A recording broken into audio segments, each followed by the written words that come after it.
2009년도 대비 일반 과정 수업 진행을 해 가겠는데, 그러기 전에 개괄적으로 올해 어떻게 수업 진행을 해 나갈 것인가, 그 내용에 대한 것들을 일단 설명을 드리고 나서 진행해 가도록 그렇게 하겠습니다. 일단 저 같은 경우는 1월부터서 3월까지를 이제 일반 과정을 진행을 해 가겠는데, 지금 같은 경우는 일반 과정이 아주 중요한 것 같아요, 보니까.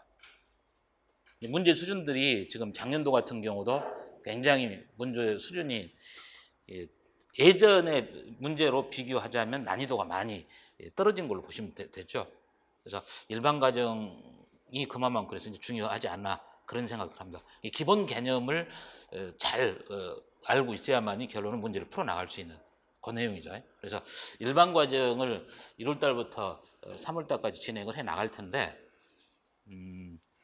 그 과정에서 보면 여러분들이 2015년도에 정보 컴퓨터에서의 출제 영역이 추가가 된 게 있어요. 대표적인 게 뭡니까? 뭐 인공지능이랄지 소프트웨어 공학이랄지, 그다음에 이산수학 있죠. 정보통신 윤리가 있습니다.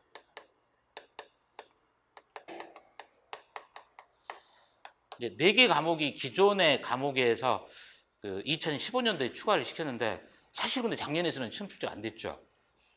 정보통신 윤리에서만 뭡니까? 랜섬웨어가 답이 될 수 있도록 하는 문제가 출제가 되고, 사실상 뭡니까? 인공지능이랄지 소프트웨어공학이랄지 이산수학에서는 한 문제도 출제가 되지 않았어요. 그래서 저는 시험이 너무나 뜻밖이었다 뭐 그런 개념에서는 그런 생각을 했습니다만은, 근데 이제 이미 이건 2015년도에 공청회까지 거쳐서 4개 과목을 추가를 시키겠다라고 평가원에서 이미 공지를 한 상태이기 때문에, 이 인공지능이랄지 소프트웨어공학이랄지 이산수학이랄지 이 3개 과목 자체를 작년에 안 나왔다고 그래서 요거 자체를 무시하고 가서는 안 될 내용이죠. 반드시 올해 정도에서는 이 3개 과목에서 문제가 출제가 될 걸로 생각을 하고 있습니다. 그래서 작년에는 글쎄 이제 처음 시도를 하니까 그렇게 문제를 출제 않고 기존에 있는 문제대로 출제를 한 것 같은데, 그건 어쩔 줄 모르니까 이런 내용들도 다 보셔야 되죠. 그래서 이제 저 같은 경우는 이제 일반 과정에서는 기존의 과목에다가 이 소프트웨어 공학이랄지 정보통신 윤리와 같은 이 2개 과목을 일반 과정에서 넣어뒀습니다. 그리고 이제 이 이산수학이랄지 인공지능 같은 경우는 심화 과정입니다.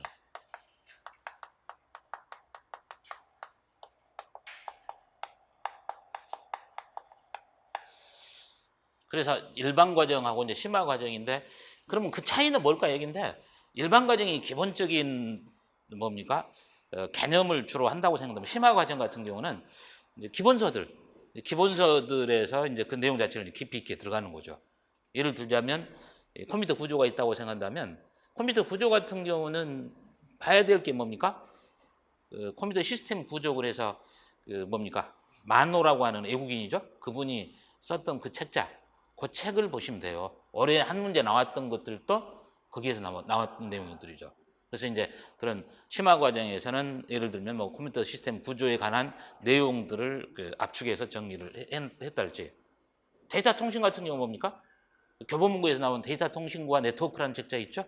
그 내용들을 중심으로 해서 정리를 하는 그 내용입니다. 그래서 일반 과정이 그런 내용이라고 한다면, 심화 과정은 기본서를 조금 깊이 있게 들어가는 그 내용이라고 보시면 됩니다. 그래서 이제 일반 과정하고 심화 과정을 끝내고 나면 그 다음에 이거는 이제 4, 5월 달에는 이제 기출문제 분석인데, 사실 기출문제 같은 경우를 꼭 지금은 잘 봐둬야 돼요. 작년에 나왔던 자료구조 중에서 기수정렬이라고 하는 게 시험 출제가 됐었죠. 이 기수정렬이라고 하는 것은 과거에 이미 한번 출제가 됐던 내용입니다. 그 기출문제만 제대로 파악하고 계시면 다 풀 수 있었던 문제예요. 그래서 기출문제라고 하는 것 자체는 지금은 절대 여러분들이 무시해서는 안 됩니다. 그 기출문제들을 체계적으로 정리를 잘 해두셔야 돼요. 그리고 뭐냐면 기출문제를 보면 출제될 수 있는 영역들이 나와요. 영역들이. 그럼 컴퓨터 구조 같은 경우는 범위가 어디서부터 어떤 내용들을 공부하면 될 것인가? 이런 것들이 어느 정도 윤곽이 드러나는 거죠. 그래서 기출문제 같은 경우는 이제 심화 과정 때 이제 요일을 달리해 가지고 기출문제 분석을 이제 이때 진행을 해 나갈 겁니다. 그리고 나면 이제 7월부터 9월까지는 이제 문제풀이를 석 달에 걸쳐서 진행을 할 거고, 그리고 나서 이제 10월부터서 12월인데 저는 이제 모의고사가 9월 30일부터 시작할 건데 시험 출제가 올해 시험 날짜가 내가 봐보니까 예상을 할 때 11월 24일이 되겠대 보니까. 작년에도 보면 뭐 일주일 앞당겨 가지고 현재 뭡니까?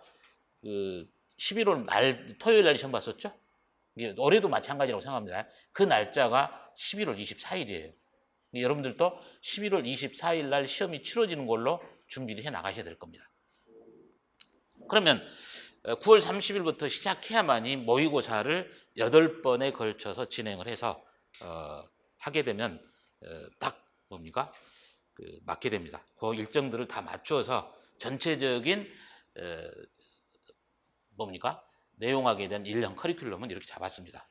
그 다음에 이제 시언어 특강 같은 경우는 지금 이미 올라가 있으니까 뭐 연강 패키지 끊으신 분들은 이제 바로 들으시면 돼요. 그리고 특히 이 시언어에 관련된 것들도 작년에 시언어가 몇 문제 나왔냐면 3문제 나왔지 않습니까? 이 모의고사들을 이렇게 보면서 딱 보면 역시 될 사람들은 로직에 대한 개념들이 쓴 사람들은 문제가 될 게 없어요. 근데 이제 절대적으로 짤막한 시간 동안에 정리가 안 되지 않습니까? 그러니까 시언어와 같은 이 기본적인 개념에 대해서는 미리 뭡니까? 정리를 좀 제대로 해놓고 나서 가시라는 얘기죠. 그러니까 이 내용에 관련돼서는 여러분들이 지금부터서 조금씩 해놓으시기 바랍니다. 그래서 지금 뭡니까? 시언어하고 자바인데 이제 자바는 제가 혹시 몰라서 넣어놨는데 이건 필요가 없고 시언어만 가지고서 들어나가시는데 요거는 뭐냐면 제가 캠타시아라고 하는 음성으로 촬영해 가지고 컴파일 시키는 것을 직접 실행시키면서 돌리면서 돌아가고 있어요.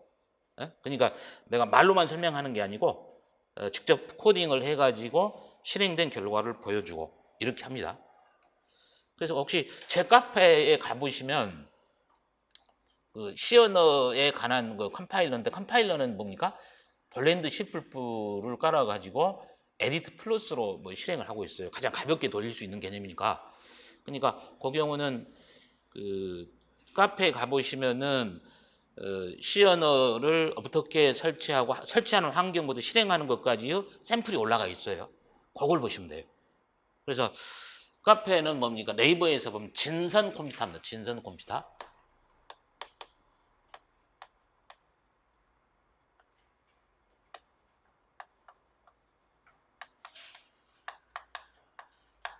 이 진선 컴퓨터가 현재 뭡니까? 카페 이름이에요. 그 뭡니까?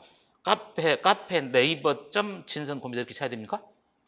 카페 명이 뭐냐면 진선 컴퓨터니까 제 이름이 뭡니까? 송광진하고 정보컴퓨터 교육학하는 장순성 교수의 뒷자리를 따서 진선 컴퓨터 이렇게 얘기했습니다. 그럼 거기서 봐보시면 시언어를 어떤 방식으로 설치를 해서 실행을 어떻게 한다라고 하는 그런 설치 과정들이 뭡니까? 그것도 동영상으로 올라가 있으니까 거기 확인해 보시면 되리라고 생각합니다. 그래서 이 시언어 같은 경우들은 뭡니까? 전체적으로 쭉 뭡니까? 이론 설명을 해주고 나서 문제들이 한 60, 70개 정도 될 겁니다. 60, 70개 정도 되고 또 기출문제 다 설명돼 있고 이렇게 돼 있어요. 이 내용들을 꾸준히 잘 하시라는 얘기죠. 그래서 이제 뭡니까? 임박해가지고서 예를 들어서 10월달에 임박해가지고 이렇게 보시면서 시연에는 노직 안 잡히고 그런 사람들은 쉽지 않아요. 그 내용들은 전부 다 맞아야 됩니다. 여기서 실수해서는 안 됩니다. 근데 이제 작년에도 보면 모의고사를 보면서 이제 하다가 제대로 못 풀거나 이렇게 모의고사 하면서 전 앞에 있으면서 볼 거 아닙니까? 근데 금방 한 1, 2분이면 풀 수 있는 문제를 가지고서 10분씩 틀어잡고 있고 그래요. 그런 사람들 보면 참 안타깝더라고 보니까. 결론은 뭐냐면 그 시언어에 대한 바탕이 안 된 상태 속에서는 합격이 쉽지 않으니까 꼭 그건 유념을 하시라는 얘기죠. 그래서 시언어에 대한 기반이 잡혀 있을 때 결론은 뭡니까? 알고리즘이 잘 돌아가는 거 아닙니까? 시언어가 안 되면은 알고리즘을 이해하는 데 있어서 많은 어떤 겁니까? 벽이 있을 거 아니에요. 그래서 처음부터서 꼭 하실 때 나중에 하지 말고 지금부터 시언어를 꾸준히 잘 봐나가라는 얘기죠. 그래서 작년에 시언어 문제도 절대 어렵지 않았죠. 로직 돌리는 것들만 두고 알면은 다 되는 내용들이에요. 그러니까 그 시언어 특강 같은 경우를 하셔가지고 미리 정리를 좀 잘 해놓으시면 되리라고 생각을 합니다. 그래서 전체적인 커리큘럼은 이 내용으로 진행을 해간다. 이제 그렇게 알고 계시기 바랍니다. 그다음에 이제 혹시 이제 그 여러분들 기사를 보셨을지 모르겠습니다만은 올해 같은 경우에 지금 물론 이제 공무원들을 많이 증원한다라고 하는 게 이제 문재인 정부에서 뭡니까 기본 그 뭡니까 정책들 아닙니까? 그래서 최근에 나온 기사로는 올해 그 교원 임용고시의 선발 인원을 약 13,000명으로 잡고 있습니다. 이게 작년도에 전체 선발 인원이 6,700 정도 돼요. 7,000이 안 됐었어요. 근데 결론은 뭐냐면 올해는 교원 인원 자체를 두 배로 뽑는다는 얘기 아니에요. 우리 과목도 마찬가지 그러면 그에 준해서 뽑을 거 아닙니까? 그렇다고 생각한다면 저는 한 거의 300명 되지 않을까 싶어요. 네? 자, 올해 같은 경우 참 떨어지면 그 망신이지. 그래서 정말 올해는 조금만 하시고 기본 개념에 충실하셔가지고 잘만 하시면 다 합격이 되실 걸로 생각을 합니다. 올해쯤 작년보다도 더 훨씬 더 여건이 좋은 그런 환경이니까 여러분들 좀 열심히 하시면 다 될 걸로 생각을 합니다. 그래서 일반 과정부터 차곡차곡 하시고 절대적으로 내용 자체의 깊이가 있는 문제들은 뭐 한두 개, 두세 개 정도 나오니까 뭐 거기도 하셔야 되겠습니다만은 기본 과정만 잘 좀 닦으셔도 되리라고 생각을 합니다.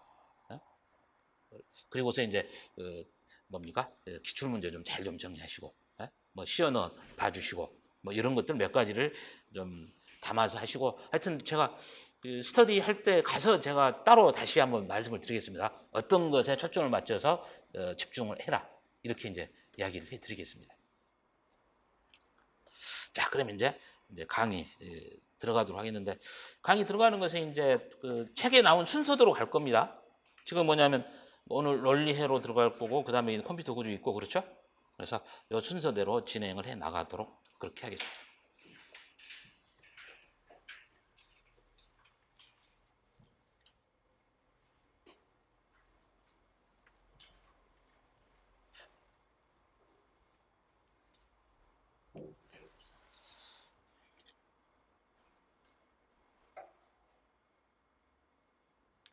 전체적인 세부적인 계획이랄지 이것은 카페에 가보시면 카페에 가보시면 연관 계획들 다 뭡니까 일반 과정은 또 언제 몇 월 며칠에 어떻게 한다까지 다 나와 있습니다.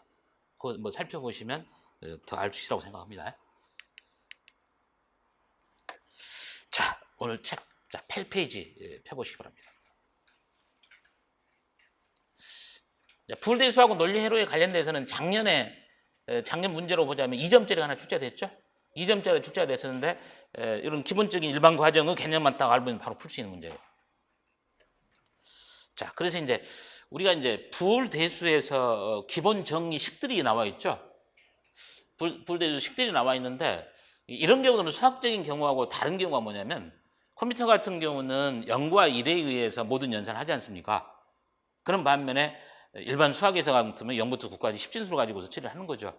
그런 관계들 때문에 예를 들면은 뭐 A 플러스 A 같은 경우 A가 되는데 사실 수학적으로 이 A가 되지만 A가 된다 할지 아니면은 뭡니까 이렇게 A 플러스 1은 1이 된다 할지 이런 기본적인 식들이 있는데 이런 기본 수학적인 식에서 다른 경우들은 이건 간단히 기억하고 가셔야 되겠죠. 이런 식이랄지 이 두 가지는 서로 같은 거니까 뭐 요 식이랄지 요 식이랄지 그다음에 A 플러스 A의 바 또는 A의 프라임 그랬을 때는 이때는 1이 된다는 거.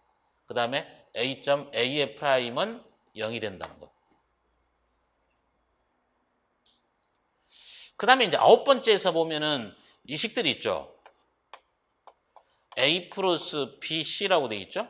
A 플러스 BC라고 돼 있는 것은 이건 그 분배 법칙에 의해서 수학적으로 전혀 성립이 안 되지만 A 플러스 B에다가 그 다음에 A 플러스 C가 된다. 이 식들은 여러분들이 꼭 알아두셔야 되겠죠. 이런 경우에 기본식을 놓쳐서는 안 됩니다. 그 다음에 A 플러스 B의 바는 A의 바점 B의 바가 된다. 얘기는 드모르가누 법칙이 되겠죠. 그래서 드모르가누 법칙 10번째하고 11번째식 이런 것들도 봐둬야 됩니다. 그 다음에 이제 A에서 바의 바일 때는 A가 된다. 여기도 이제 뭐 다 이해가 될 수 있는 내용이라고 생각합니다.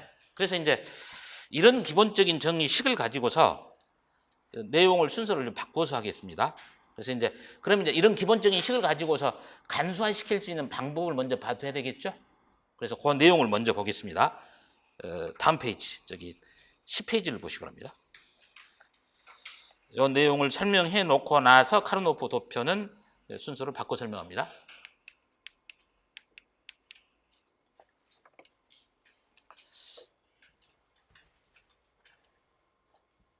만약에 이제 예제 1번에서 A 플러스 A의 바에 B라고 되어 있죠. 이것을 간소화시켜봐라 이런 얘기죠. 이때 같은 경우는 아까 얘기한 분배 법칙을 이용하면 되겠죠. 자, 분배 법칙을 이용하게 되면 이게 됩니까?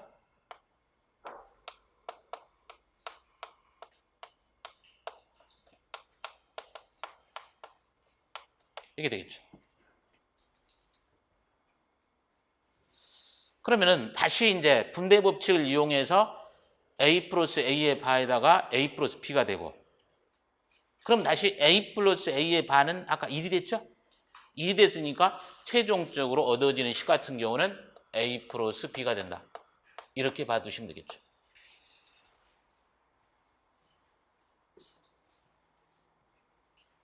자, 예제 2번을 봅니다. 예제 2번에서 y는 이꼬로 a 플러스에서, 그러면 이 경우는 수학적으로 여기서 여러분들이 공통인수를 찾아주면 되겠죠. 이 경우를 풀려면 뭐가 됩니까? a하고서 플러스하고서 a의 바를 공통인수로 빼두고 나서 남는 것이 b 플러스 b의 바가 되겠죠.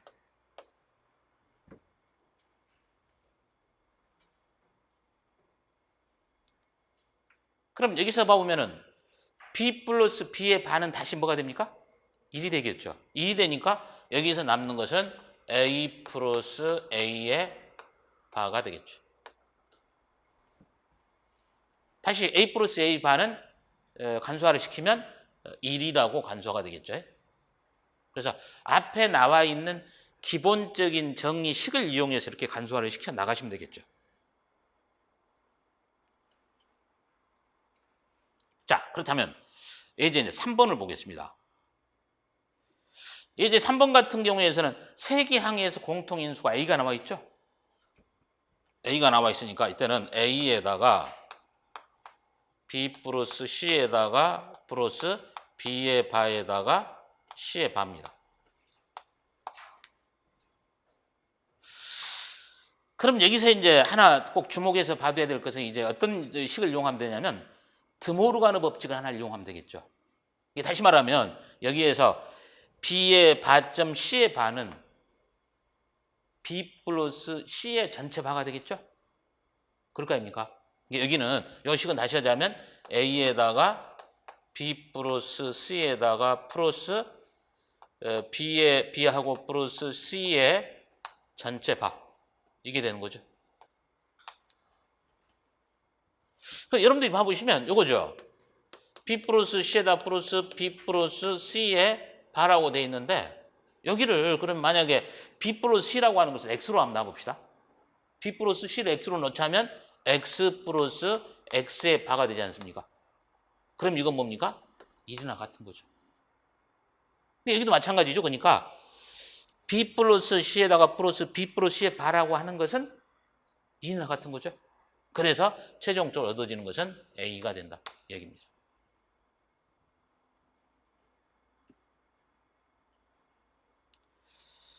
간단하게 이런 기본적인 정리식을 이용해서 간소화시킬 수 있는 방법을 봐두시고, 그 다음에 이제 어떤 경우냐면 그 4번 문제를 보시겠습니다.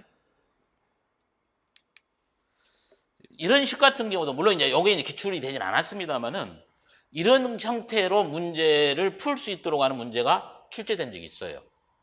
그래서 다음과 같은 논리식을 간소화되는 과정에서 이제 빈칸을 채워봐라 얘기죠. 어떤 식을 이용해 봐라. 그 식을 이용해서 쭉 간소화시켜 봐라. 그래서 그 11페이지에서 보면 2000년도 그 문제 중에서 그 나와주죠. 위에 식을 주어놓고 나서 다음 아래의 식들을 이렇게 풀 수 있도록 하는 거. 그게 나온 적이 있습니다. 그래서 이제 이런 경우들도 이런 식을 주어놓고 나서 뭘 이용해라 얘기죠. 그래서 이제 그걸 이용해서 간소화를 시켜봐라. 그러면 여기서 A 플러스 A의 반은 1이다라는 것을 이용해봐라.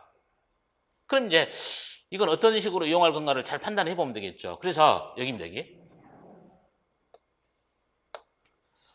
Y의 바에다가 Z의 바, 그 다음에 Y의 바에 Z. 그럼 이 두 개 항에서 보면 Y의 바를 공통인수로 꺼내놓으면 Y의 바를 공통인수로 빼놓으면 여기가 Z고 Z의 바입니까? 이게 Z 플러스 Z의 프라임이 되겠죠. 그 다음에 이제 뭡니까?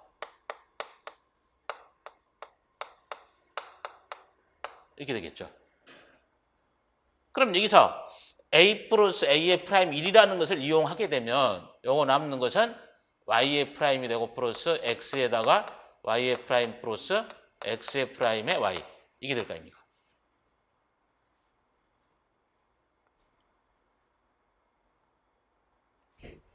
그러면 이제 그 다음 번째는 뭐냐면 이걸 이용하라는 얘기죠. 1 플러스 A는 1이 된다. 1 플러스 A는 1이 된다는 얘기인데 그러면 1 플러스 A는 1이 되는 것을 이용하면 되니까 이 두 개 항이 있죠. 이 두 개 항에서 Y의 프라임을 빼놓고 나면 이때는 1 플러스 X가 되고 플러스 X의 프라임의 Y. 이게 나오겠죠. 그래서 1 플러스 X는 1이 되는 거나 같은 거니까 여기에서 유도가 될 수 있는 식 같은 경우는 Y의 프라임의 플러스 X의 프라임의 Y. 이렇게 되겠죠.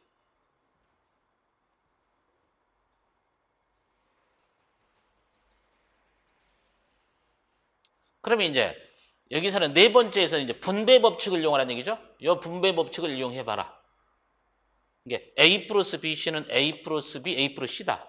그러면 여기에는 분배 법칙을 이용하게 된다면 여기 되겠죠? Y의 프라임의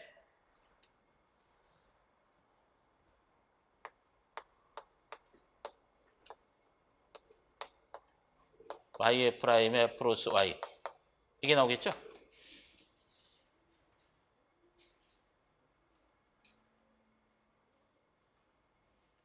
그러면 이제 여기서 이야기하는 것처럼 A 플러스 A의 프라임이 1을 이용해라고 이야기니까 그러면 Y의 프라임 플러스 Y라고 하는 것 자체는 1이 돼버리겠죠? 1이 돼버리니까 여기서 남는 것은 이제 이건 항을 바꾸겠습니다. 이렇게 되겠죠. X의 프라임 플러스 Y의 프라임이 되겠습니다. 이 식을 드모르 가는 법칙을 이용해라 라고 한다면 그러면 X의 프라임 플러스 Y의 프라임은 드모르 가 법칙을 이용하면 X.Y의 바 이렇게 최종적으로 얻어지겠죠. 요거죠.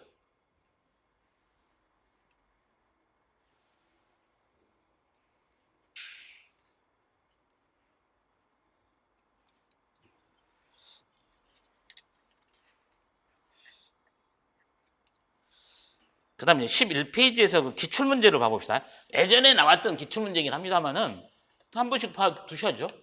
기출문제니까 기출문제들은 어떤 패턴으로 문제가 나오는지는 꼭 여러분들이 보셔야 됩니다.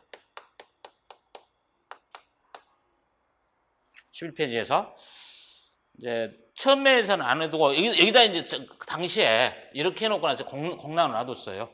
공란으로 놔두고 나서 채워나가라고 했던 얘기입니다. 이 공란으로 놔뒀으니까 여기서 같은 경우는 그럼 풀어줘야 되겠죠. 여기서 A에다가 A의 프라임에 B에다가 플러스 B에다가 B의 프라임이 되겠죠. 그 다음에 이제 뭐라고 그러냐면 여기를 해놓고 나서 이게 A의 프라임, A에다가 A의 프라임은 0이다라고 하는 걸 이용하라. 이렇게 이제 써져 있었습니다. 써져 있었으니까 요 내용에서 0이 된다는 걸 나오면 이제 A 플러스 A의 프라임의 B가 되겠죠.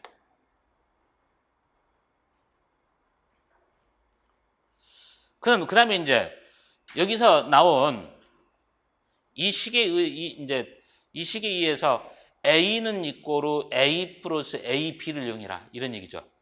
이게 뭐냐면 우리가 A에다가 A, B 이건 뭐냐면 왜 A가 되냐면 A를 앞으로 꺼내고 나면 1 플러스 B 아닙니까? 1 플러스 B니까 이걸 1이 되니까 A가 되겠죠. 그러면 A라고 하는 것은 다시 쓰자면 A 플러스 AB가 된다는 얘기죠. 이 식을 그대로 대입하라는 얘기예요. 그러면은 A 대신에 A 플러스 AB라고 표현할 수 있으니까 A에다가 AB에다가 플러스 A의 프라임의 B가 되겠죠.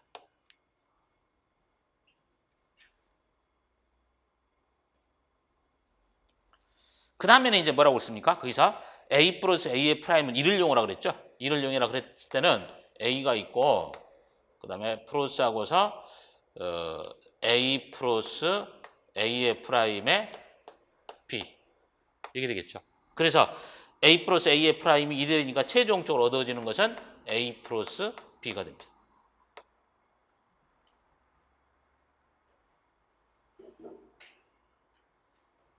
과거에 이렇게도 문제가 출제된 적이 있으니까 간단히는 두셔야 돼요. 그런 얘기입니다.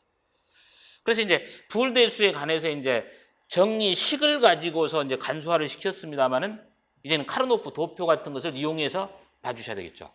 이 카르노프 도표를 이용하는 것은 이미 우리 시험에 여러 번 시험 출제가 됐었습니다.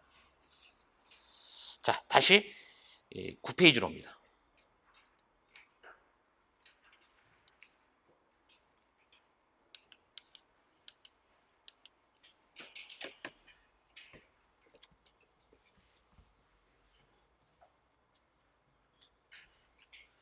아, 9페이지가 아니라 저기 뭡니까? 8페이지에서 최소항호, 최대항 그거 먼저 봅시다. 자, 8페이지에서 최소항하고 최대항.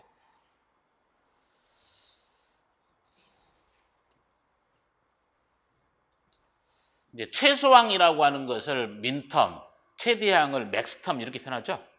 그랬을 때 내가 변수가 입력 변수로 A하고 B하고 C가 있다라고 그랬을 때 그때 뭐냐면 0에 0에 0일 때 0일 때는 바가 되고 0이 1일 때는 바가 없는 상태로 쓰면 되겠죠. 그래서 이때 같은 경우는 최소항일 때는 뭡니까? A의 바점, B의 바점, C의 바가 되는 거죠. 그래서 각각의 변수를 곱으로 해서 0일 때는 바가 되고 1일 때는 바가 생략된 상태로 표현해 주면 되겠죠. 그러면 이제 그 최소항이 이렇게 된다고 한다면 최대항은 뭐냐면 최소항하고 최대항은 서로 뭐냐니까 역의관계. 다시 말하면 최소항을 보수화시키는 게 뭐가 되냐면 최대항이 되는 겁니다. 그럼 여기서 내가 여러분들 그렇죠? 내가 여기서 A의 바에 B의 바에 C의 바가 있는데 그럼 이것을 보수화시키라는 얘기는 전체를 내가 바를 붙여버리면 되겠죠? 그럼 이건 뭐가 됩니까? 드모르가누 법칙을 이용하게 되면 A의 바의 바 플러스 B의 바의 바 플러스 C의 바의 바 그래서 A 플러스 B 플러스 C가 되는 거죠.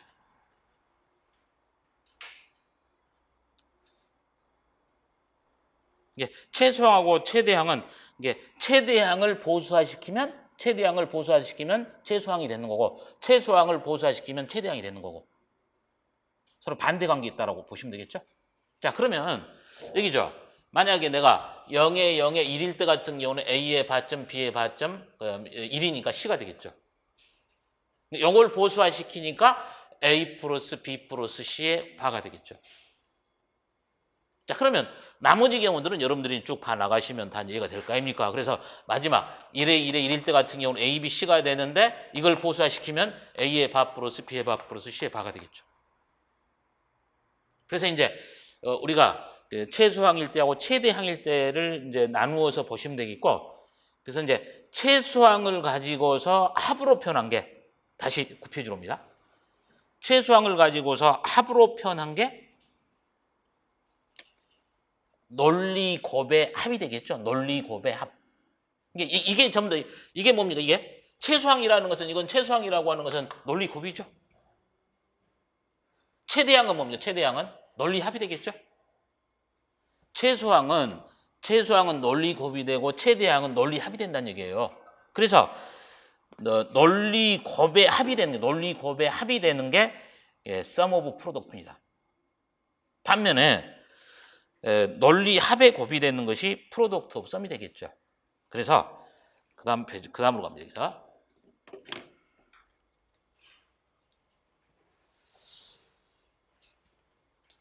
그래서 이제 우리가 이제 보통 얘기할 때 논리곱의 합이라고 하는 걸 영어 약자로서 뭡니까? SOP 이렇게 표현합니다. SOP. 간략하게 표현할 때는 논리곱의 합 같은 경우를 SOP 이렇게도 표현합니다. 그래서 이제 논리곱의 합은 진리표의 출력이 1인 최소항들을 논리합으로 표현한 식이 되고 시그마로 표현된다 이렇게 얘기했죠. 시그마로 표현한다. 그러니까 이제 내가 변수가 이렇게 있다고 한다면 그래서 이제 식을 표현해 보자는 얘기죠. y는 이렇게 y에서 입력 변수가 a, b, c라는 얘기죠. 네? 그러면 이제 여기서 뭐라고 그랬냐면 출력이 1인 것이라고 그랬으니까 이 출력 결과에서 1인 게 여기 있죠. 여기가 있고 여기가 있죠. 그럼 여기서 아까 내가 최소항이라고 그랬을 때 0에 0에 1이니까 뭐였어요? 0에 0에 1이니까. 0에 0에 1이니까 최소항으로 표현을 하려면 A의 바에 B의 바에 C가 되겠죠. 플러스. 그래서 이제 뭐라고 했냐면 최소항들을 논리합으로 논리합이라고 하는 것은 플러스로 표현하면 되겠죠? 논리합은 플러스로 표현하면 되겠죠? 그래서 이제 여기입니다. 그럼 여기 같은 경우는 뭡니까? A에다가 B의 바에 C의 바. 이게 되겠죠? 그 다음에 뭡니까? A, B, C가 되겠죠.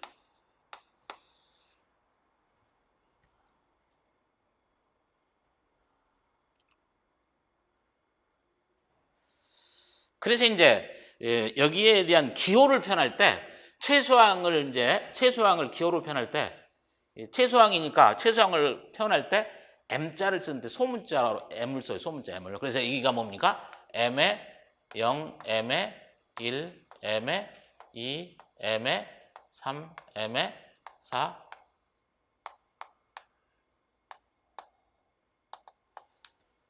M에 0, M에 1, M에 2, M에 3에서 M에 7까지 이렇게 표현하는 거죠. 그래서 최소항일 때는 소문자, 최대항일 때는 대문자야 돼요. 그래서 이제 이 기호를 표현하면 같은 식이죠. 그러면 이제 여기가 1이 있는 곳이 M에 1인 거와 M에 4하고 M에 7인 경우니까 표현할 때 M에 1 나오죠? 그 다음에 M에 4 그래서 M에 7 이런 식으로 표현한다는 얘기죠. 그래서 내가 아까 얘기했던 것처럼 논리곱의 합이라고 하는 것은 시그마로 표현한다고 그랬죠? 이걸 표현할 때 다시 시그마 하고서 가로 해놓고 같은 편입니다. 1,4,7이 된다는 얘기죠. 1,4,7. 여기서 내가 1, 4, 7이니까 그러니까 결론은 뭐냐면 이 세 개씩은 같은 식이에요. 지금 현재 논리곱의 합으로 표현하는데 세 개는 모두가 같은 식이다. 그래서 이렇게 표현하나 이렇게 표현하나 서로 같은 얘기인데 그래서 보통 이제 이렇게 시그마하고서 가로는 1,4,7 그랬을 때 뭡니까? 논리곱의 합 형태를 논리곱의 합 형태에 대한 표준형이다 이렇게 하겠죠. 표준형이다. 시그마를 해서 표현할 때 이거를 뭡니까? SOP의 표준형 이렇게 표현합니다. 보통. 그러니까 이제 논리곱의 합이었을 때 같은 경우는 출력 결과에서 1이 되는 항에 대해서 뭐가 됩니까? 그 합 형태로 표현해 주는 것이 sum of product가 되겠죠. 그럼 뭐냐면 반대입니다. 이제 논리 합의 곱인 경우는 그걸 이제 반대로 생각하시면 됩니다.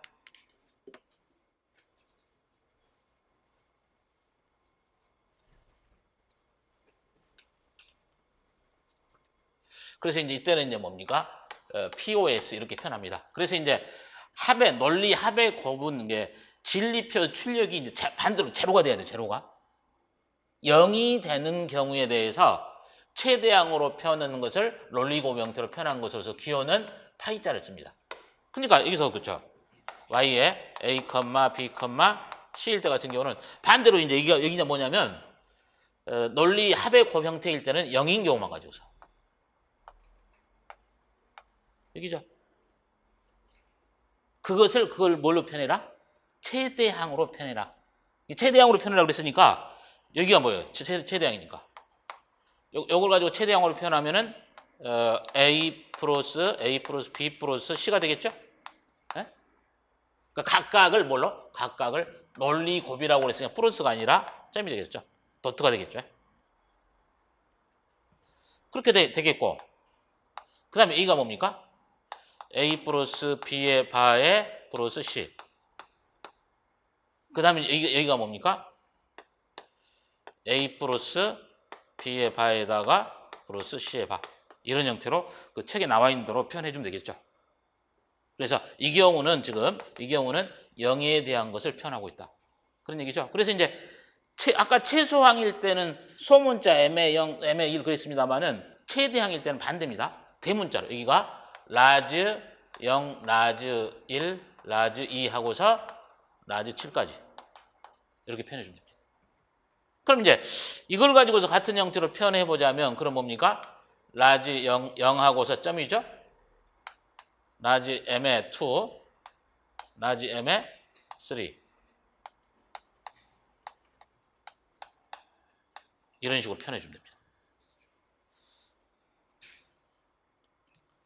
그럼 이제 논리 합의 곱에 대한 표준형으로 표현을 하면 이때 같은 경우는 뭘 쓴다? 시그마가 아니라 파이자라고 그랬죠? 이렇게 파이자를 써주라. 파이자를 써가지고 0, 2, 3, 5, 6 이렇게 보시면 되겠죠.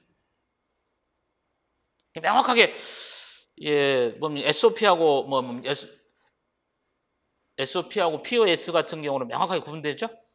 최소항이냐 최대항이냐 그것들을 합으로 묶었냐 곱으로 묶었냐 기호는 시그마다 파이다 이런 형태로 정리를 해주면 되겠죠. 그러면 이제 가만 기본적인 이런 어떤 그 논리 곱의 합과 논리 합의 곱에 대한 표현이 어떤 방식인가를 봤다면 그러면 이제 우리가 간수할 때 보면 카르노프 도표를 이용하는 방법. 카르노프 도표를 이용하는 방법은 11페이지로 가보죠.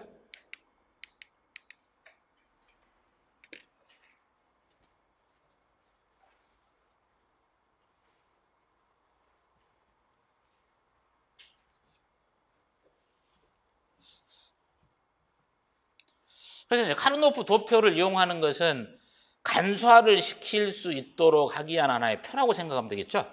그래서 이제 변수가 3개 있을 때와 변수가 4개 있을 때 요것만 시험에 나와요. 지금까지 시험에 나왔던 건 3변수일 때하고 4변수일 때만 시험에 나왔지 5변수일 때도 있습니다. 5변수일 때는 너무나 복잡해요. 거기까지는 굳이 보실 필요가 없을 겁니다. 예전처럼 문제 수준이 좀 더 깊었을 때 같은 경우는 한 번씩 봐줘도 되지만 그 내용까지는 특별하게 보지 않아도 될 겁니다. 근데 이제 컴퓨터 구조에 가서 보시면은 간소화 시키기 위해서 5변수를 쓰는 경우는 있어요. 그때는 한 번씩 이야기해 줄 겁니다만은 시험 출제 가능성은 3변수나 4변수에서 있다. 이렇게 보시면 되겠죠. 그러면 이제 내가 먼저 그러기 전에 3변수일 때를 봅시다.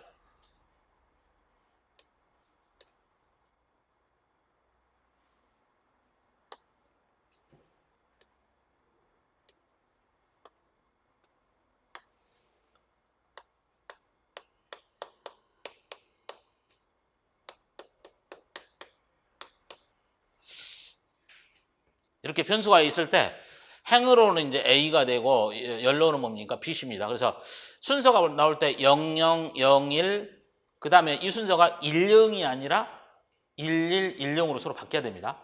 그건 뭐냐면 간소화 시킬 때 묶기 편리하게 해서 그러는 거죠. 기본적으로 여기서 00에 01에다가 11에다가 10으로 된다라고 하는 사항. 그렇게 보시면 됩니다. 그래서 이제 보시 바랍니다. 자, 이렇게 다 1이 있을 때 여기가 이렇게 다 1이 있다고 한다면 이때는 A가 되겠죠. 근데 만약에 이렇게 다 1이 있었다 했다면 뭐가 됩니까? A의 바가 되겠죠. 그 다음입니다. 여기가 다 1일 때. 그럼 이때는 뭐냐면 BC인데 여기가 이제 편호자가 뭐가 됩니까? 이렇게 여기는 BC가 될 거고 B에다가 C의 바가 되겠죠? 그러면 두 개 중에서 B가 공통 아닙니까? 그러니까 여기는 뭐가 되냐면 이제 B가 되겠죠. 여기는 이제 뭐가 되냐? 여기는 이제 B의 바가 됩니다. 그래서 A에다가 A의 바에 B에다가 B의 바. 그럼 이제 다시 좀 뭐가 있습니까? 요거 있어야 되겠죠, 이사? 여기가 있어야 되겠죠, 여기가. 이 중간이 뭐냐, 이 중간이. 그럼 여기는 여기가 BC가 된다면 여기는 뭡니까? B의 바에다가 CI입니까? 서로 공통 되는 게 C가 있죠. C가 빠져나오고 나면 두 개 플러스하면 1 돼버리죠. 그럼 여기가 이제 뭐가 됩니까? C가 되겠죠. 그럼 밖으로 옵니다. 이렇게가 뭐냐? 이렇게가 C의 바입니다. 여기가 C의 바고 여기가 이제 C가 되겠죠. 그렇죠? 결론은 뭐냐니까 세 변수가 있으니까 A, A의 바, B, B의 바, C, C의 바. 네 개로 나뉜다. 라고 보시면 되겠죠. 그럼 이제 간단하게 한번 이걸 한번 해봅시다. 근데 이쪽 문제는 내가 간단해서 안 해놨습니다만은 간단하게 메모를 해놓으시옵니다. 여백에다가.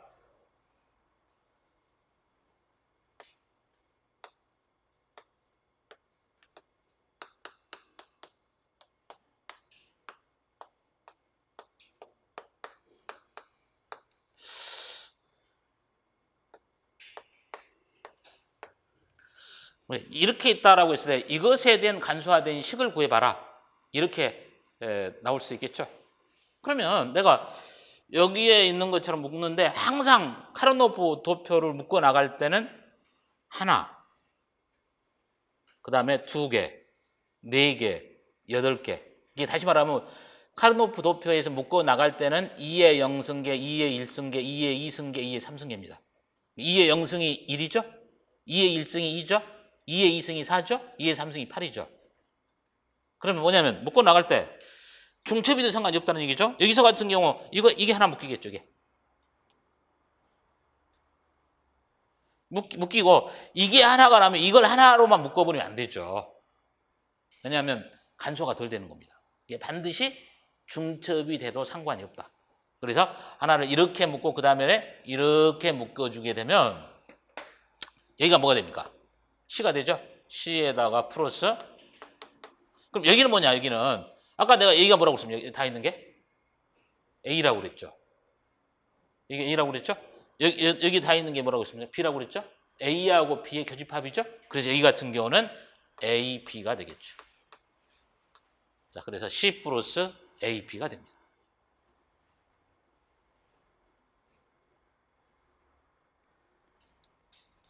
그래서 뭐 이런 정도만 보시면 되고 이제 뭐 4변수부터 이제 본격적으로 이제 봐 나가시면 됩니다. 4변수를 가지고서 예제를 쭉 해놨으니까 4변수 중심으로 정리해 나가시면 될 겁니다.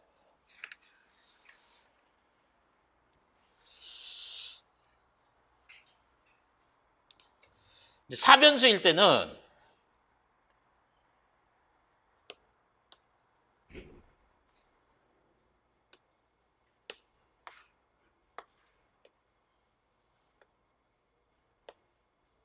변수를 이제 4개의 변수 A, B하고 C, D가 있을 때 00일 때 01, 그 다음에 여기 항상 11에 10이라고 그랬죠?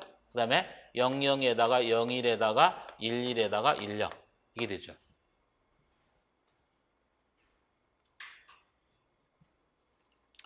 이게 최소항으로 보자면 여기가 겠죠. 최소항으로 보자면 여기가 그러니까 최소항으로 보자면 순번으로 보자면 0, 1, 0, 1, 그 다음에 여기가 2, 3, 4, 5, 6, 7. 그 다음에 여기가 8이겠죠? 1, 0이니까 8, 9, 10, 11. 12, 13, 14, 15. 총 16개일 때 최소항을 그 11페이지에서 보니 4변수를 써놨죠. 거의 다. M의 0, M의 1, M의 3, M의 2, M의 4, M의 5, M의 7, M의 8. 그래서 M의 7, M의 6. 그러면 이제 이 방식에서도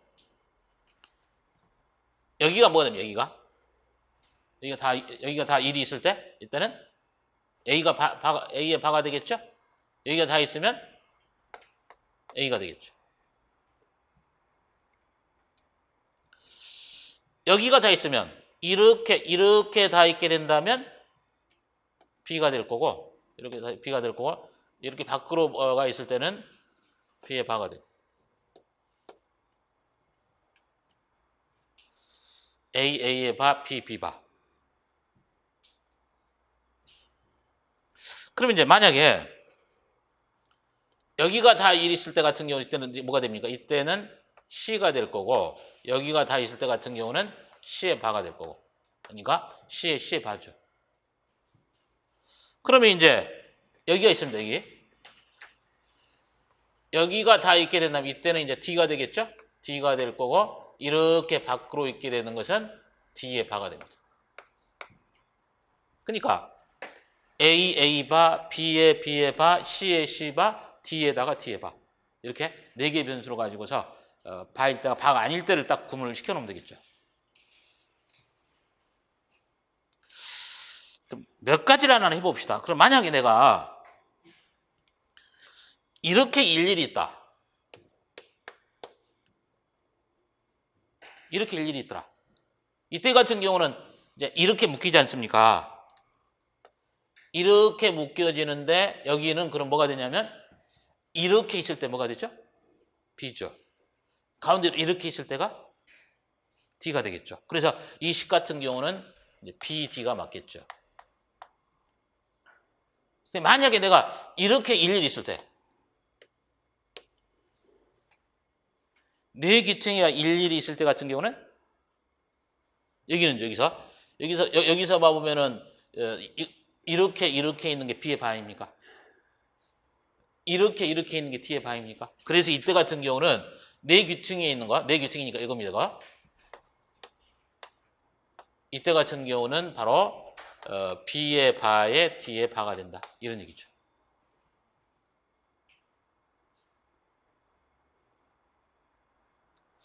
자, 이 내용을 바로 이제 5번 문제를 풀면서 봐나가겠습니다. 그래서 5번 뒤에 보시면 6번, 7번이 다 카르노프 도표에 관련된 내용들이죠. 이런 내용들 아셔야 돼요. 그래서 끝에 가서는 기출문제 나와 있던 것들이 하나가 있습니다. 그 문제를 풀어서 부울대수를 마무리할 겁니다.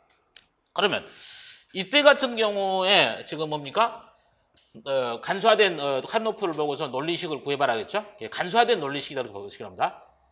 여기서 간소화된 논리식 이렇게 이 말을 써줘야 되겠다.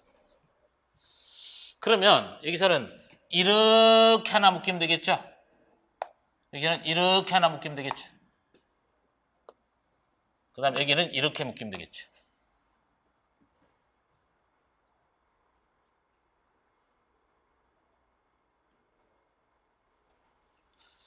이렇게 묶어버리면 의미가 없는 거죠. 이렇게 묶어버렸을 때는 다시 어차피 묶여야 되니까. 가능하면 최소가 될 수 있도록 묶어줘야 되니까. 그럼 내가 여기에서 이런 형태로 묶여 있는데 여기에 대한 식을 한번 써보자면 이때 같은 경우는 뭡니까? A의 바에 B가 되겠죠? 여기는 뭐냐면 0, 1이니까 A의 바에 B가 되겠죠? 그 다음에 아까 내가 이렇게 1이 있으면 뭐라고 그랬어요? D라고 그러죠, D. 여기가 있을 때는 D라고 그랬죠? 여기는 D가 되겠죠. 플러스.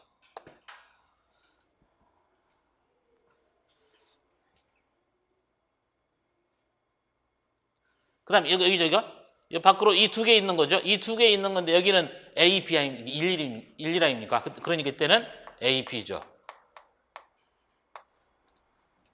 A, B에다 현재 이거 밖에니까 D의 바가 되겠죠.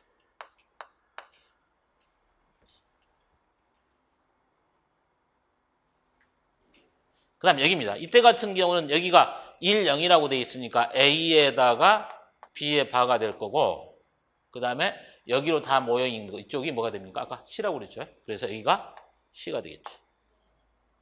자, 이거는 여기입니다. 여기는 여기입니다. 여기는 여기가 됩니다.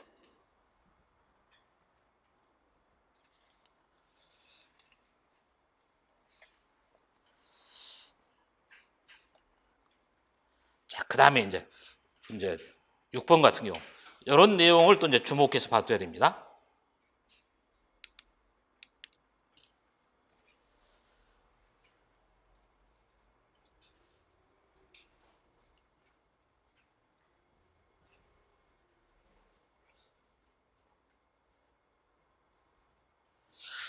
현재 여기에 나와 있는 식은 f의 a, b, c, d는 이꼬라고 해서 파이라고 해뒀죠? 파이라고 해뒀으니까 그 프로덕트 오브 썸으로 표준화된 형태들 아닙니까? 그러면 내가 0번, 1번, 2번, 3번, 4번, 10번, 11번이 뭐라는 얘기예요? 0이라는 얘기겠죠? 나머지는 1이 된다는 얘기지? 시그마일 때는 간호 안에 있는 것은 1인 경우를 표시해 주지만 파이일 때는 0인 경우를 쓰지 않습니까? 네? 그래서 내가 여기가 아까 순서가 0, 0이죠? 여기가 0이죠? 그 다음에 여기가 1이니까 0이죠?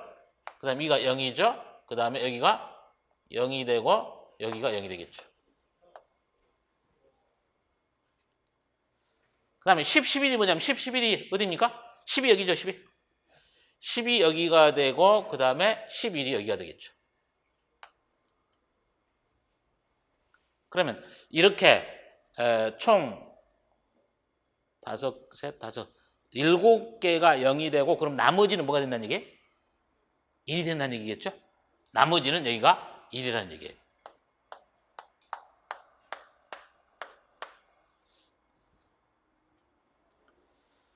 그럼 내가 sum of product일 때는 현재 1로 돼 있는 경우에 대해서만 간소화를 시키면 됩니다. 1로 돼 있는 경우에 대해서만. 그럼 1로 돼 있는 것만 간소화를 시키면 잘 묶어 나가면 됩니다. 어떻게 묶어 나가면 되냐면 이거 하나 묶으면 이쪽에. 여기 하나 묶어주시고 그 다음에 여기서 이거 하나 묶으시면 되겠죠. 그 다음에 여기 쪽에 이렇게 묶어주면 되는 거죠. 4개로 묶어줘. 4개로. 4개씩에서 3개로 묶어주면 되겠죠.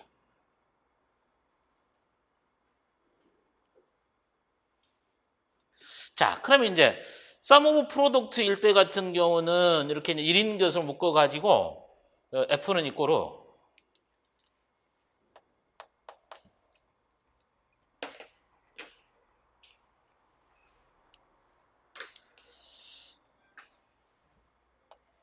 자, 여기입니다. 여기는 뭐겠습니까?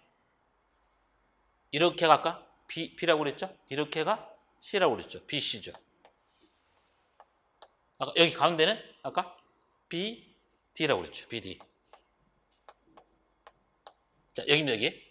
이렇게가 A라고 그랬죠? 그 다음에 여기가 C가 되고 C의 바라고 그랬으니까. 그래서 A에다가 C의 바. 이게 됐죠.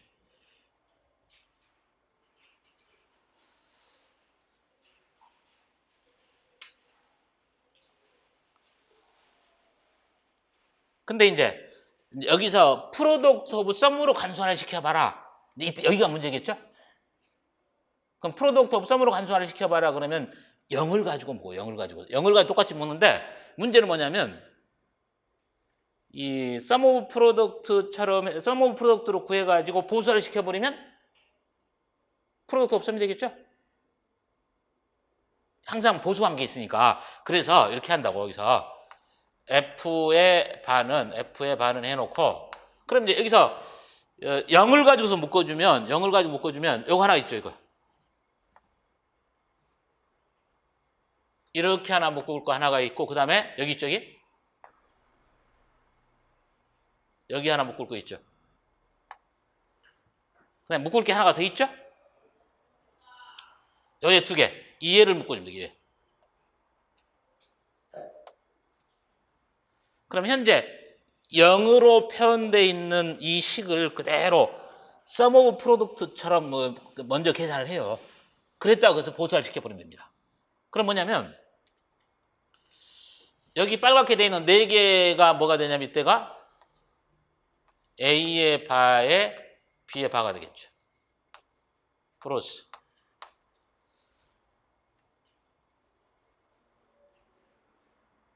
여기입니다. 이게 이렇게 되어 있는 건데 양쪽 이쪽에 있는 것은 B죠? B의 바죠? B의 바에다가 여기가 C입니까? 그러니까 B의 바에다가 여기는 C가 되겠죠. 플러스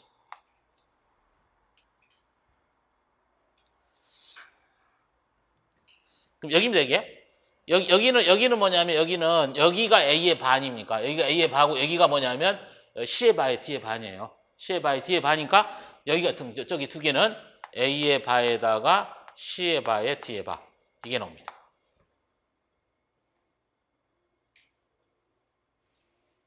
그럼 결론은 0에 대한 것을 그대로 sum of product처럼 구했죠. 그랬다고 한다면 양변에 다시 보수화를 시켜줘야 돼. 그럽니다. 양변에 다시 보수화를 시키면 아까 처음에 시작할 때가 바라고 했죠. 바라고 했으니까 이때는 F는 이꼬로 이게 되는 거 아니에요.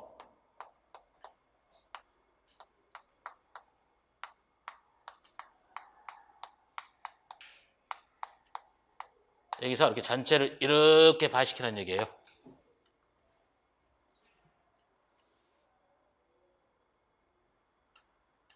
같은 거죠. 왜냐면 여기에다 보수화를 시키면 바의 바일 때는 F가 되는 거니까 다시 보수화를 시켜버리면 되니까. 그렇게 해서 얘를 드모르가노 법칙에 의해서 다시 풀면 요거 이제 드모르가노 법칙 풀면 이거 엔드로 바뀌겠죠? 그 다음에 여기에 이제 엔드 두 개가 나와가지고 돼버리니까 이때는 A 플러스 B 그 다음에 뭡니까? B 플러스 C의 바 그 다음에 A 플러스 C 플러스 D 이게 돼요.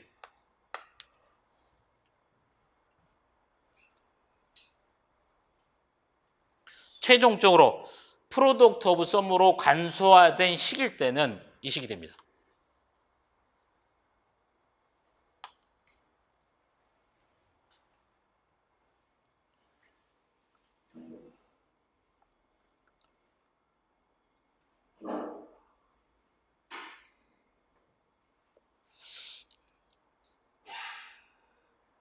그래서 sum of product일 때하고 product of sum일 때는 항상 보수화 시키니까 풀어가는 원리들을 보시고 한 번 더 뒤에 다시 7번 문제가 하나 더 나와 있죠?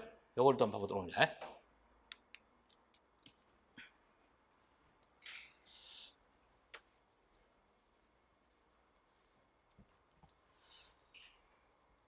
여기서 여러분들이 혼동해서는 안 돼요. 제가 왜 뭘 하나를 바꿔놨냐면 이미 이런 경우에 관련된 게 시험 출제가 됐었는데 당시에 전부 다 보통 보면 내가 여기가 A가 A, B가 되고 C, D가 되는 걸로 하고 있죠? 이거 바꿀 수 있는 거죠. 그래버리면 여기가 뭐가 됩니까? C의 바가 되고 여기가 C가 되는 거죠. 그리고 여기가 뭡니까? 얘가 D가 될 거고 밖으로가 D의 바가 될 거고 여기가 A가 되고 A의 바가 되고 중간이 B가 되고 밖으로가 B의 바가 되죠. 이런 것들을 꼭 신경 써서 보라는 얘기예요. 예를 들면 삼변수 같은 경우도 여기서 보시면 그렇죠. 아까 할 때 보통 보면 이렇게 할 때 여기를 A라고 해두고 B, C라고 해뒀지 않습니까? 네? 근데 바꿨어요. 한번 봅시다. 문제가 14페이지 그 다음 페이지를 한번 보시기 바랍니다.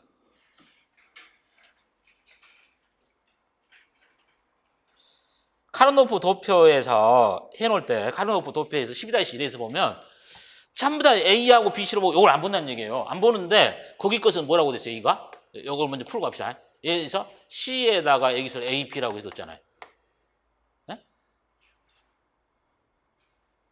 C에다 A, B라고 해뒀지 않습니까? 그래서 이제 당시에 이렇게 돼 있었어요. 1, 1에다 1, 1이라고. 과거 1이긴 하지만 근데 보통 보면은 여기가 A일 걸로 하고서 풀어서 틀린 경우가 많았어요. 당시에. 네?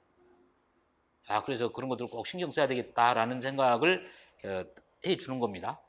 그러니까 내가 이렇게 C가 되고 A, B가 돼버리니까 여기 같은 경우 원래는 여기가 뭐가 되겠습니까?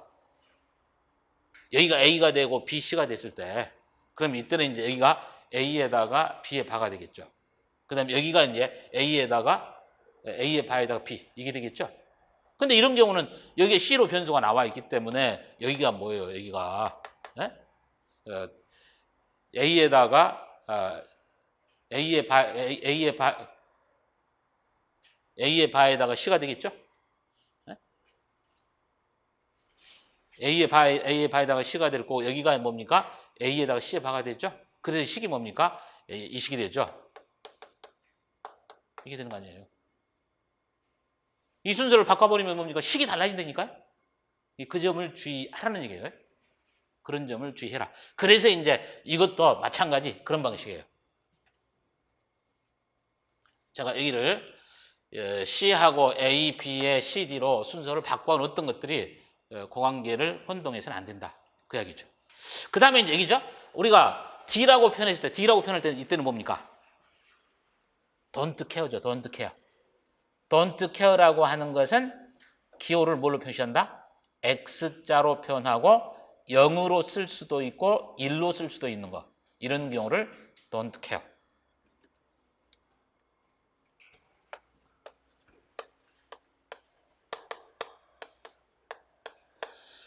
don't care. 그래서 기호는 뭡니까? X자로 표시합니다.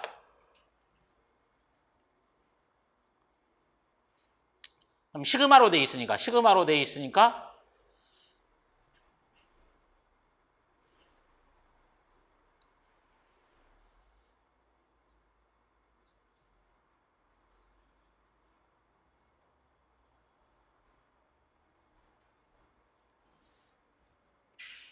여기가 뭡니까? 1, 2, 0, 1, 2, 그 다음에 8, 9, 12, 13.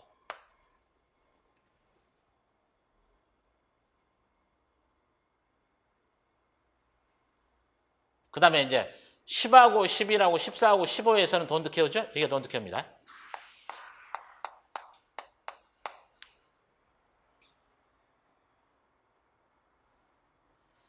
그 다음에는 이제 여기가 이제 0 아닙니까? 여기가 제로가 되겠죠?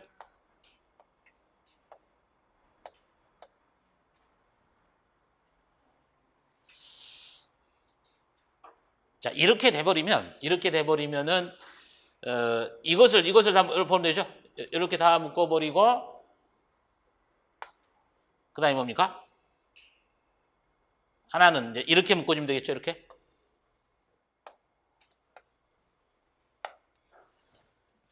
그래서 이 X라고 하는 것은 0으로도 쓰일 수 있고 1로도 쓰일 수 있으니까 내가 편리할 대로 써 나가면 되는 겁니다. 그러면 이제 또 하나 1이 남는데 1이 하나 남는 거 어떻게 하면 되겠어요?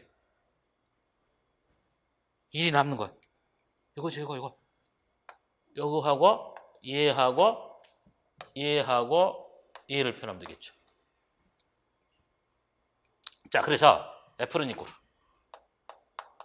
여기가 이제 그럼 뭐가 됩니까? 여기가 C가 되겠죠? C 플러스 밖으로 있는 겁니다. 이 밖으로 있는 건데 뭡니까? 이거는 D의 바죠. D의 바고 이게 A의 바에 D의 바 플러스 양규팅이 있는 거. 양규팅이 있는 것은 이것은 그대로 계산하면 B의 바에 D의 바일 겁니다.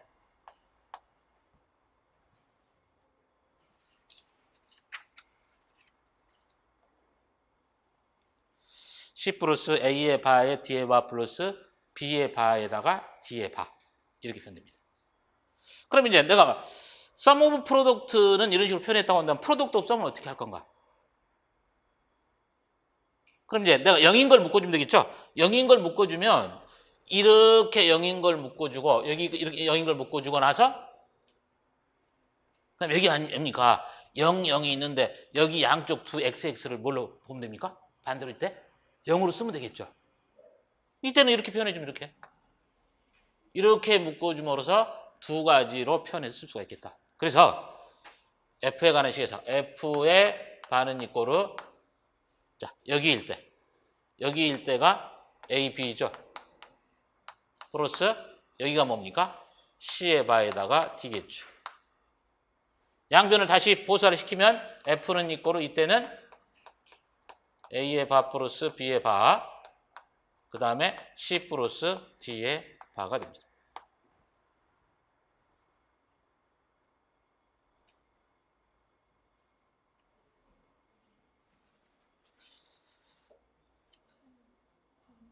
네. 네. 아, 그래서 이 방식으로? 네? 0, 1 이런 식으로 나가라고? 상관없어요. 자, 이 방식으로 풀면 됩니다. 자, 그래서 이제 어떤 문제를 한번 봐보면 되냐면 그 15페이지에서 2010년도에 나왔던 기출문제를 한번 봐봅시다. 이제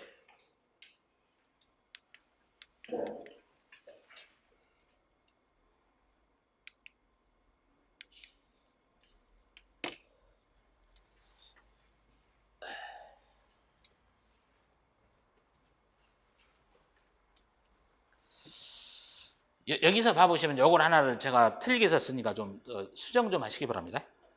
15페이지에서 해설에서 여기가 A, B고 여기가 A, B고 A, B가 되고 C, D입니다.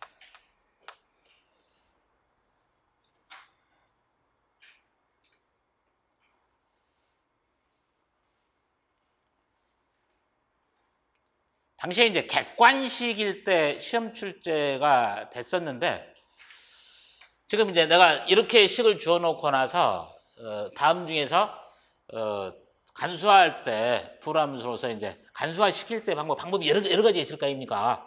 예? 맞는 식을 다 골라봐라 이런 얘기 있었죠? 이게 요거가 이제 카르노프 도표를 제대로 이해를 해야 될 그런 내용이겠죠. 그러면 내가 해봅니다. 0, 0, 0이니까 여기죠? 0, 1, 그 다음에 0, 1, 그 다음에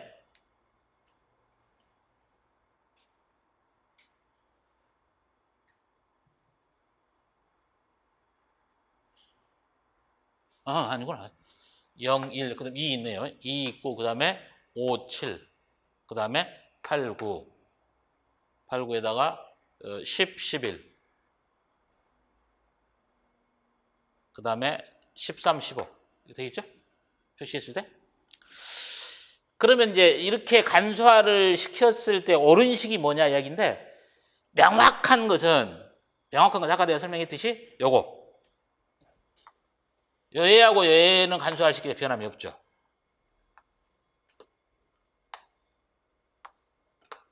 요건 변함이 없죠. 근데 다시 말하면 F에 대한 식에서 B, D 플러스 B의 바에 D의 바라고 하는 것은 이건 공통이라는 얘기예요. 근데 여기서 묶어줘야 될 게 뭐냐면 이제 묶어줘야 될 게 그러면 이제 남아있는 게 요거 아니에요. 여애하고 여애죠. 네? 그러면 얘를 묶고 나갈 때는 이 방식으로 묶는 방법이고 이 방식으로 묶는 두 가지가 있겠죠? 얘는 지금 어떻습니까? 지금 이렇게 묶어도 되고 이렇게도 묶어도 되지만 이렇게 묶어도 될 거 아니에요? 그러죠? 그 다음에 여기 1이 있는 거. 얘게 1 같은 경우도 뭡니까? 묶는 방식이? 이 방식으로 묶을 수도 있지만 어떤 방식이 있습니까? 이 방식으로 묶을 수 있는 방법 있죠?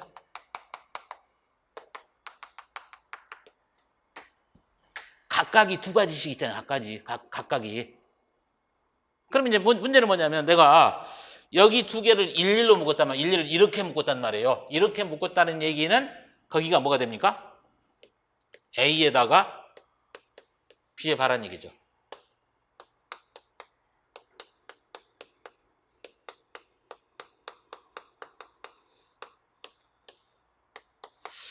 A에다가 B의 바가 되고 A에다 B의 바가 되고 그 다음에 이제 요걸 묶을 때 방법이 두 가지 있잖아요, 지금. 내가 이렇게 A에다가 B의 바로 묶어놓고 요걸 묶을 때 이렇게 묶었을 때 이렇게 묶었을 때 두 가지가 나오겠죠? 이렇게 묶었을 때 같은 경우는 뭐가 되냐면 C의 바에다가 T. 그 다음에 이렇게 묶을 때는 뭡니까? 이렇게 묶을 때는. 이렇게 묶을 때 같은 경우는 B의 바에다가 C의 바. 이게 나오겠죠?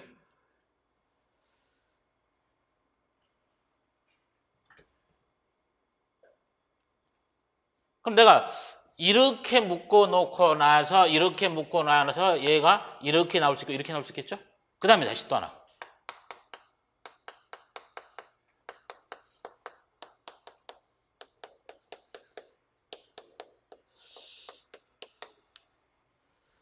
그래 놓고 나서 이제 다음에 묶어 나갈 때 얘를 묶는 방법이 이렇게 묶을 수 있는 방법이 또 하나 있잖아요. 이렇게 묶어버리게 되면 A에다가 AC가 되겠죠?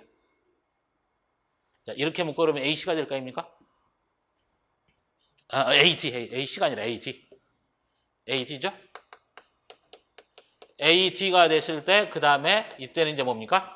자, 이렇게 묶는 것과 이렇게 묶는 것 두 가지가 다시 나뉘니까 이때 C의 바에다가 T에다가 B의 바에다가 B의 바에다가 C의 바. 이렇게 해서 현재 여기서 나올 수 있는 간소화된 식은 4개가 나올 수가 있다는 얘기죠. 네? 4개를, 4개 있는 걸 다 고르는 얘기 있었죠?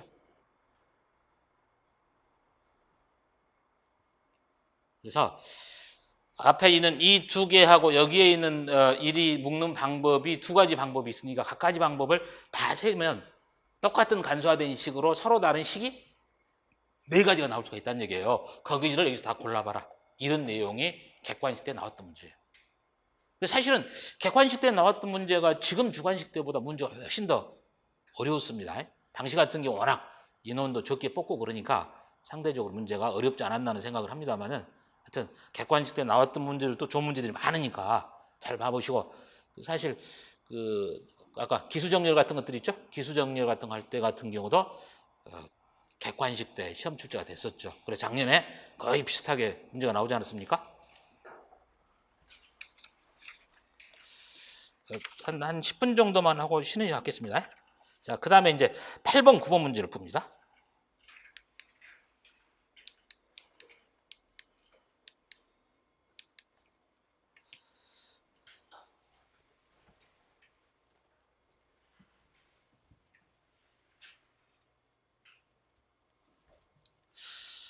이제 이런 예제가 있다고 한번 봐봅시다. WI하고 WXY가 있고 AB가 있는데 출력 변수 AB는 이진수 N의 첫 번째하고 두 번째 비트를 나타낸다 그랬죠? 출력 변수 AB는 이진수 첫 번째하고 두 번째를 나타낸다. N은 그 입력의 0의 개수를 나타낸다. 예를 들어서 WXY가 1, 0, 1일 때는 그 값은 뭐냐면 1의 개수가 1, 0, 1일 때는 0의 개수가 한 개 아닙니까? 한 개이기 때문에 0, 1을 표현한다 이거죠. 그랬을 때 A, B에 대해서 곱의 합형태로 표현해봐라 이런 얘기죠. 그럼 진리표를 작성할 수 있어야 되겠죠? 이렇게 해서 하시기 바랍니다.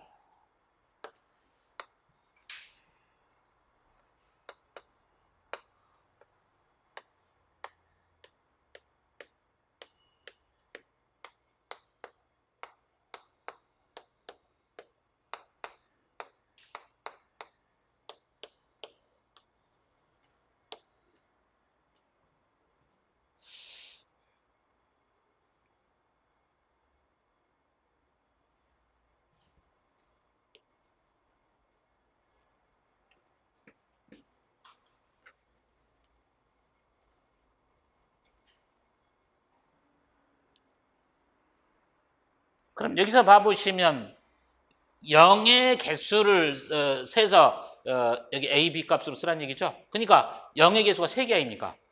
3개니까 3이니까 3이니까 여기가 3개니까 1, 1이면 되겠죠. 1, 1. 0의 개수가 2개니까 2니까 뭡니까? 1, 0이겠죠. 여기도 1, 0이 되겠죠. 0의 1의 1일 때 같은 경우는 한 개죠. 그러니까 0, 1입니다. 0, 1. 이 2개니까 1, 0. 여기가 0, 1. 여기가 0, 1. 이때가 0, 0.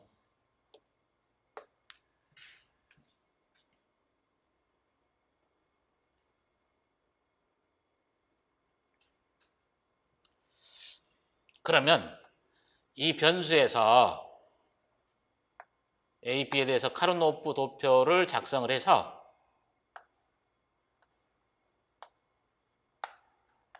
W하고 X, Y로 하고서 0하고 1이 있고 00에다 01에다가 11에다가 10입니다. 여기는 뭡니까?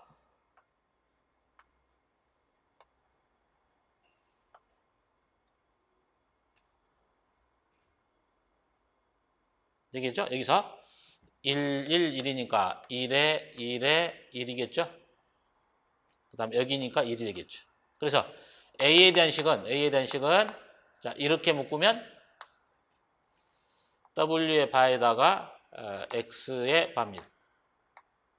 그래서 여기입니다. 이렇게 묶을 때죠? W의 바에다가 Y의 바가 되겠죠. 그 다음에 여기입니다. 이렇게 묶어야 됩니다. 이렇게 묶으면 X의 바에다가 Y의 바가 되겠죠.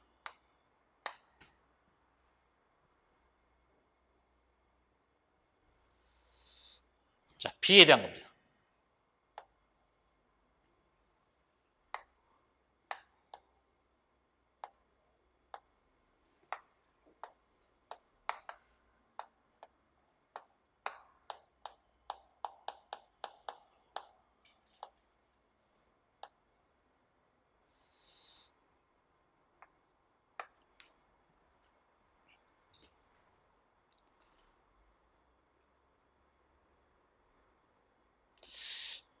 여러분들 이 B 같은 경우는 변해 보면 여기가 1이 있고 여기가 1이 있고 이렇게 1이 있죠. 그럼 참 두 개로 묶을 수 있는 게 없죠, 이거? 이 경우는 뭐 두 개나 아니면 뭐 네 개 이런 식으로 묶을 수가 없지 않습니까? 이때는 B 값을 구할 때 같은 경우는 얘는 하나하나씩 푸는 수밖에 없어요. 이 점을 여러분들 헷갈리시면 안 됩니다. 네? 따로따로 묶어봐야 마찬가지죠. 그러니까 이때 같은 경우는 W의 바에 X의 바에 Y의 바 플러스 그다음 여기 때는 뭡니까? W의 바에 X, Y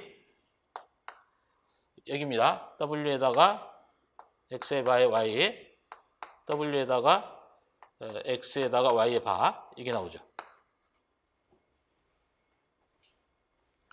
그러면 이제 여기서 W의 바가 나오고 나면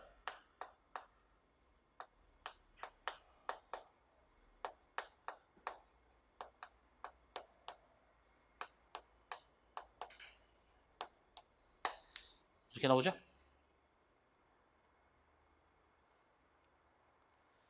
이게 우리가 보면 이 식 있죠? X에다가 Y에다가 베타적 논리합에 대한 식은 X에다가 Y의 바 플러스 X의 바에다가 Y 이거랑 같은 거죠? 요거는 뭐냐면 요거는 그러니까 이거예요.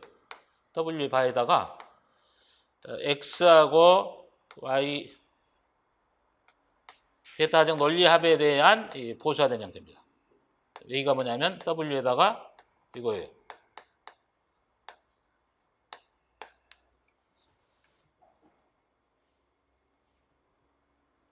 이걸 다시 풀어서 보면 얘는 이거 됩니다.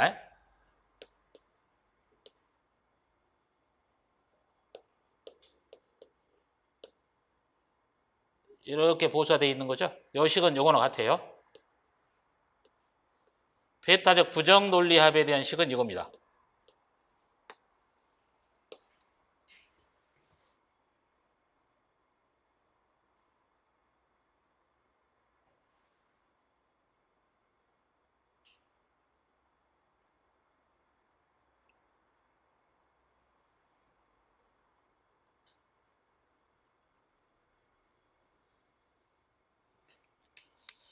자, A에 대한 식이 이렇게 되고 그 다음에 B에 대한 식이 이렇게 되는 겁니다.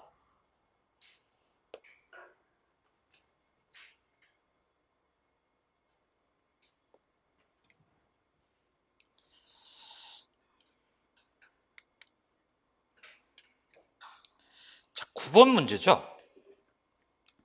자, 9번 문제도 풀겠는데 여기는 이제 A, B는 N의 1이고 여기 N의 2라고 그랬죠. 그래서 뭐라고 표현했냐면 여기입니다. NA1하고 NA2를 곱한 게 2보다 작을 때만 출력이 1이 되도록 하는 것이다.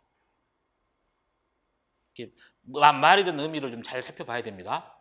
그래서 현재 그 A, B는 이진수 NA1의 첫 번째 비트와 두 번째 비트를 나타내고 C, D는 이진수의 NA2의 첫 번째와 두 번째 비트를 나타낸다. 네트워크 출력이 1이 되는 경우는 NA1하고 NA2를 두 개를 곱한 것이 2보다 작을 때만 1이 될 수 있도록 한다. 이때 곱의 합 형태로 논리식을 간소화시켜봐라. 이런 얘기죠.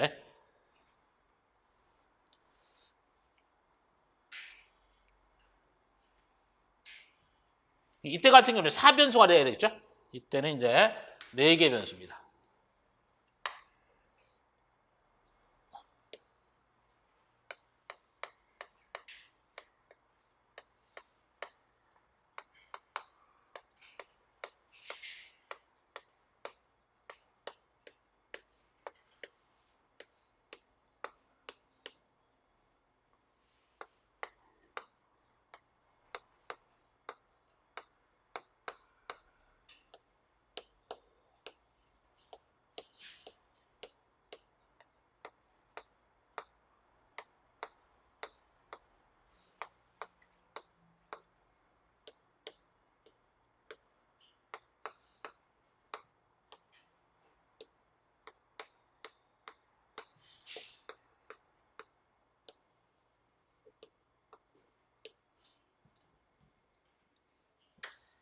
네 개 변수니까 항이 16개 항이 나와야 되겠죠?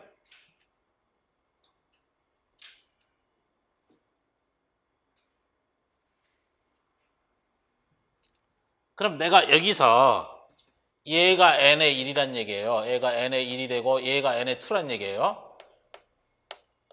그래서 n의 1하고 n의 2를 곱한 게 2보다 작을 때만 출력이 1이 된다. 이런 얘기겠죠. 네트워크 출이 1이 되는 경우는 n의 1하고 n의 2가 2보다 작을 때만 1이 된다. 자, 그럼 보죠. 이제 여기는 뭡니까? 00이고 00이니까 두 개를 곱하면 00하고 00이니까 곱하니까 0 아닙니까? 2보다 작게 되니까 이때는 1이 되겠네요. 0하고 1이죠? 0하고 1을 곱해봐야 0이죠. 그러니까 1이죠. 0하고 그 다음에 1, 0이니까 2 아닙니까? 0하고 2 곱해봐. 0하고 2 곱해봐 0 돼버리는 거죠? 여기 1입니다. 그 다음에 이게 0에다가 3이죠. 0에다가 3을 곱해봐야 0이니까 이때는 1이겠죠. 1하고 0을 곱해봐야 0이죠.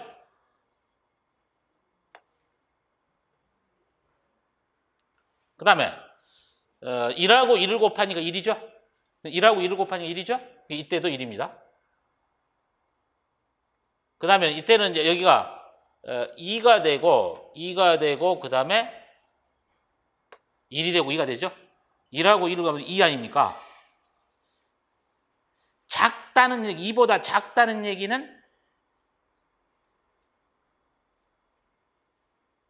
얘기는 같을 때는 포함 안 되는 거죠. 네?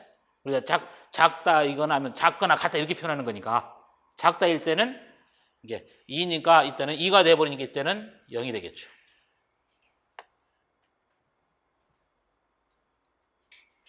결과가 0이나 1일 때만 1이 된다는 얘기예요. 그 다음에 1이 되고 3이 되니까 당연히 0이겠죠. 이때는 1입니다. 근데 여기는 2하고 1을 곱하니까 이때 같은 경우 2가 돼버리니까 0이겠네요. 2하고 1하니까 4죠? 0이죠? 그 다음에 여기도 0이죠? 얘가 1입니다. 얘가 2이 되고 전부 다 이때는 0이 되겠네요.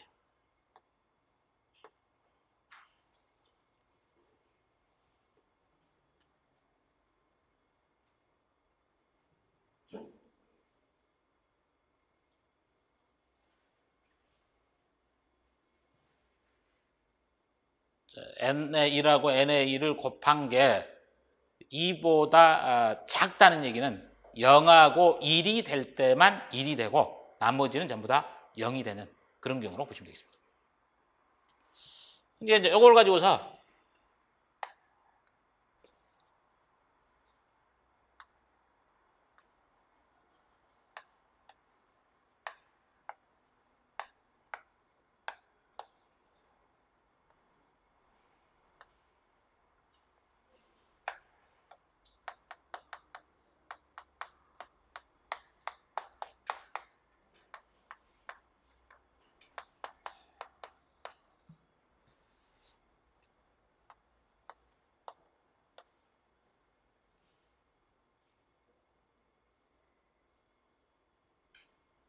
사, 5까지죠? 4, 5까지.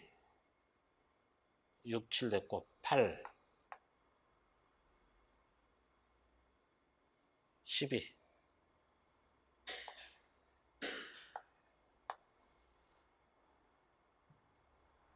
여기가 12가 1이죠? 그 다음에 8이 1이 됐죠? 이거 8입니다.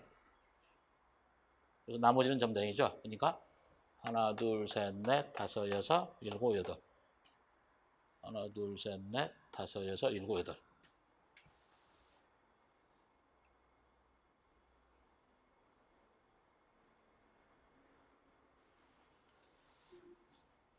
자, 그럼 이렇게 되겠죠? 요거가 하나가 있고, 그 다음에 이게 하나 있죠? 여기 하나가 있고, 그 다음에가 여기 하나 있습니다. 최종적으로 F에 관한 식은 A의 바에 B의 바에다가 플러스 C의 바에다가 D의 바에다가 플러스 A의 바에다가 C의 바입니다.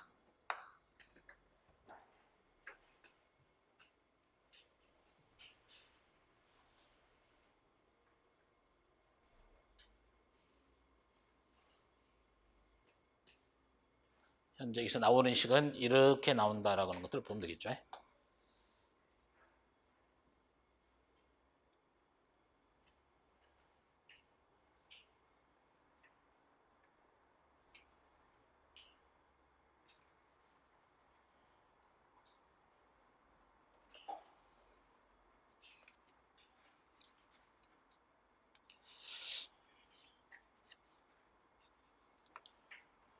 자, 그 다음에 이제 하나만 더 설명하고 쉬는 시간 갖겠습니다.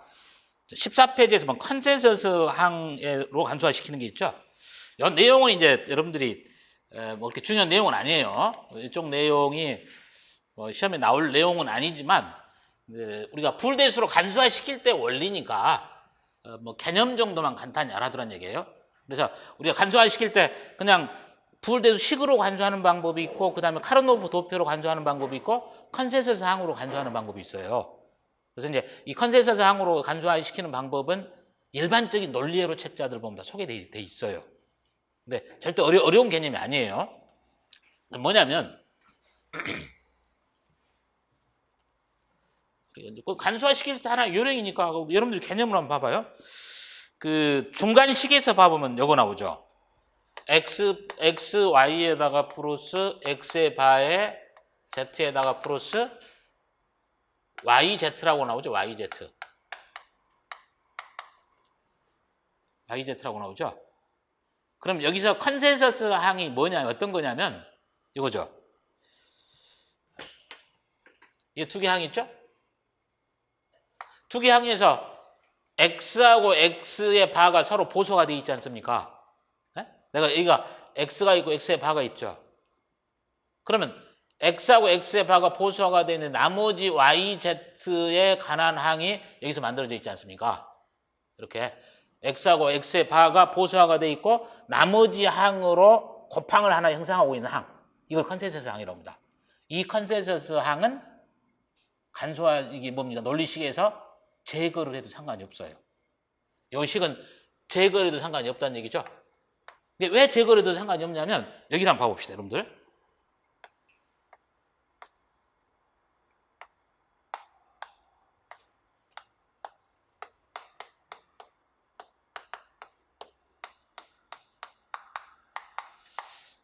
여기서 이제 보면 우리가 x, y 그러면 뭡니까? x, y 그러면?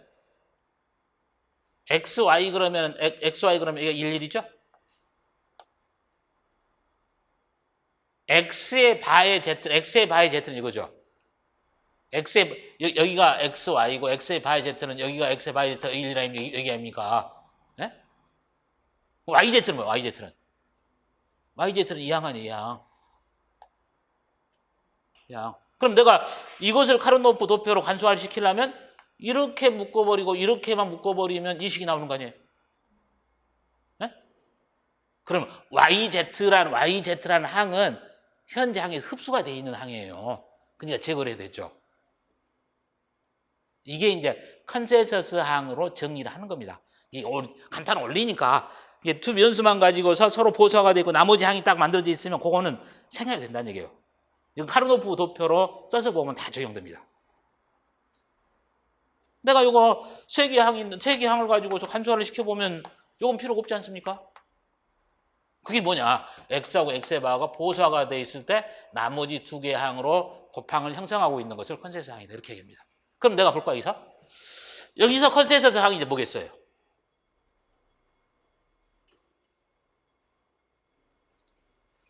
이게 서로 보수화되어 있는 항에다 남는 항이죠. 여기 항에서 보면, 여기 항에서 이렇게 해서 보면, 이 두 개 항에서 보면 A의 바에 B의 바에다가 AC에서 보면은 B의 바에 C라는 항이 있죠. 네? 컨센서스 항은 B의 바에 C야. B의 바에 C라는 항이 있고, 그 다음에 또 하나. 여기 항이죠, 여기. A하고 C에서 보면 AC하고 B의 C의 바에 있으면 C하고 C의 바가 서로 보수화가 돼 있고 A, B가 나머지 항이 있겠죠. 그래서 여기서 A, B가 바로 뭐냐면 컨센서스 항이 되는 겁니다.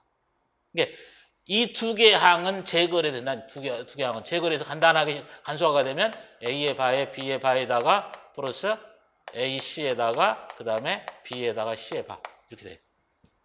여러분들이 이건 카르노프 도표를 이용해 직접 한번 작성을 해봐요. 그럼 현재 이렇게 간소화가 될 겁니다. 이런 건 그냥 컨센서스상 이용하게 되면은 그러겠네요. 카르노프 도표 보지 않고서 골라서 쓸 수 있어요. 물론 당연히 이제 컨센서스상이 포함되어 있을 때야 이게겠죠.